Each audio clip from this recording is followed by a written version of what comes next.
Hey guys, another day, another reselling Q&A. Hi Vanessa, really enjoy your videos. Thanks for sharing.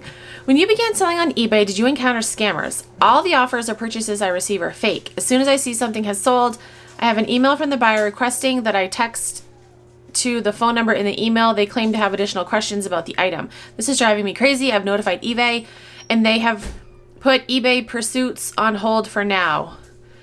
Okay, so no, I haven't, luckily. But yes, anytime you get a message from someone on eBay or on Poshmark too, they do it on Poshmark too. The children are being loud. It's the end of the day. I'm trying to squeeze in this video. Anytime you receive a message from someone saying like, hey, text me, I have questions, or email me, it's a scam, don't do it. Keep the communication on the platform that you're on. Keep it on Poshmark, keep it on eBay so you have like receipts. Yeah, it's a scam. But no, I have not run into that on eBay. I have on Poshmark many times. I haven't had people buy things and then try to pull that. I feel like that's different. I have had people tell me to contact them before they purchase it. But no, that sucks, Michelle. That sucks. Hopefully eBay can do something about that. There's so many scammers. One of my favorite YouTube channels to watch is Trilogy Media. All their videos are about scammers and how they like catch scammers and stuff. It's a really, really cool channel. Go check them out. I'll link it down below. But yeah, there's just so many scammers doing everything, scamming like every way possible. It's crazy. Like, I don't know how these people can like sleep at night knowing that you scam someone, especially the scammers that are like in India or Nigeria. Those are like really like big hotspots for scammers. They must not have a conscience, because how can they? Ugh, I don't know. It just makes me sick. My mom gets scam calls all the time, and luckily she knows, but it's sickening to think of like all the older people that don't know they're being scammed and they get scammed, and it's just, oh my gosh.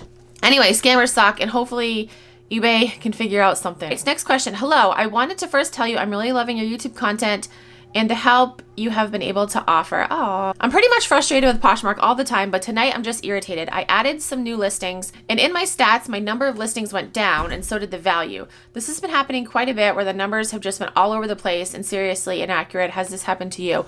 No, it hasn't. Have you had any listings that were removed by Poshmark? Like any listings that weren't supposed to be there? Like, were you selling things that you shouldn't have been selling and then Poshmark removed them? That's the only reason I can think of as to why your listing count would go down. Yeah, that's annoying. Have you reached out to Poshmark to see what they say? I wonder how they would like track something like that. Supposedly they're Nolan's yelling. Supposedly they're supposed to be doing more with analytics, so we'll see. Nolan is causing a ruckus outside the door. Curious what Poshmark would say if you were to contact them. They'd probably like try to blame it on you and be like, oh, your numbers are probably incorrect. I don't know. That's frustrating. I've got no advice. It hasn't happened to me. If it happened to any of you guys, please comment down below. Next question. Hey Vanessa, my name is Alvaro. I recently started out on Poshmark, still yet to make any sales. I was just wondering, how many listings should I aim to getting to by the end of my first month? If you have any other advice for me, a 19-year-old kid, please let me know. Thank you. I don't really think there's a number of listings you should have. It's more about what you're selling.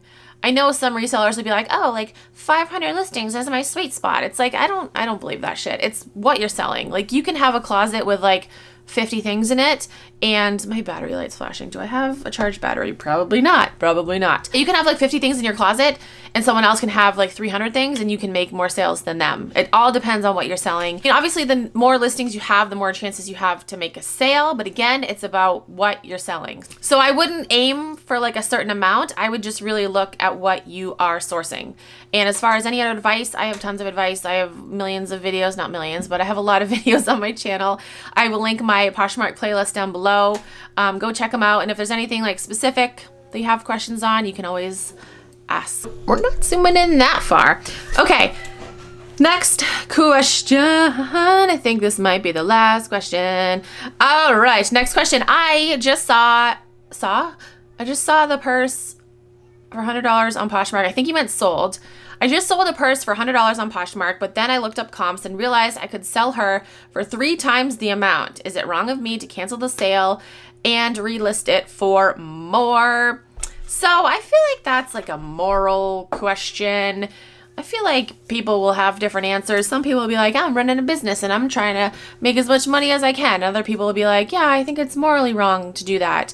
I don't know. I can't really give advice on that. I can tell you what just happened to me recently though, and it really pissed me off. So I bought a pair of shoes, or I tried to buy a pair of shoes on Poshmark. I'm gonna find her comment. They were really, really good price. I'm like, yeah, this is great. She sent me the offer and I accepted it. And then like a half an hour later, she's like, hello, sweetheart. Like, first of all, do not call me sweetheart. Do not call me hun. The only person that can call me hun or sweetheart is someone that is significantly older than me. You know, like I don't even like it when my friends call me hun. Like I don't even know. My friends don't even call me hun. But you know, if someone, like I get it, you know, it's a nice thing, but she was definitely being condescending. But yeah, don't call me sweetheart, don't call me hun unless you're like 75 and above. Hello, sweetheart. I'm very sorry for the inconvenience. I wasn't aware of how much this shoe was going for, and I'm not willing to sell it for such a low price after she just sent me the fucking offer herself. Posh% is too much, so I wouldn't be profiting on this item. Again, I'm sorry for the inconvenience. If you're still interested in this item, I'm sure we can agree on a better price. Hope you have a wonderful day. And I'm like, but you sent me the offer. And she's like, I understand. I feel terrible. I just spent a lot on these shoes and they're in good condition. Besides the soles. Oh yeah, the soles were dirty as fuck. Dirty as fuck. It's like no one's buying these shoes for that price. Like the price that she listed them for, no one's gonna buy those shoes for that price because the soles were dirty as fuck. She said, I'm not one to do business like this. I had already sent the counter offer and I was trying to get rid of it, but I couldn't. I'm so sorry for the inconvenience. And then, yeah, she asked me, she's like, are you willing to do 320? I said, I'm not paying 320 for dirty ass shoes. And then she's being like super condescending again. She goes, it's no problem, sweetheart. If it's not in your budget, that's not my problem.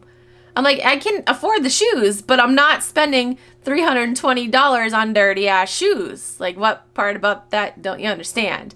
So yeah, we kind of went on and she was just like condescending and I'm like, good luck selling you dirty ass shoes for that price. Like, it's not happening. Yeah, that made me really mad. So my answer would be don't do that because that's like an asshole move. Some people have no problem doing it. Like this chick, she's no problem doing it. But other people, like me, I would feel conflicted. It would really depend on the situation. I can't give you like a yes or no answer. That is it for this video. I hope I answered your questions. If you have any other questions, you can comment down below or send me a DM on Instagram. If you're not following me on Instagram, you should because Instagram is the place to be. Besides YouTube, YouTube is the place to be, then Instagram. So you should follow me on there if you're not already. If you're new to Poshmark and you want to sign up, you can use my code. It is Keepin' It Rad. You get a $10 credit and I also get a $10 credit. So thank you. That's it. Thank you guys so much for watching. I'll talk to you guys in my next video.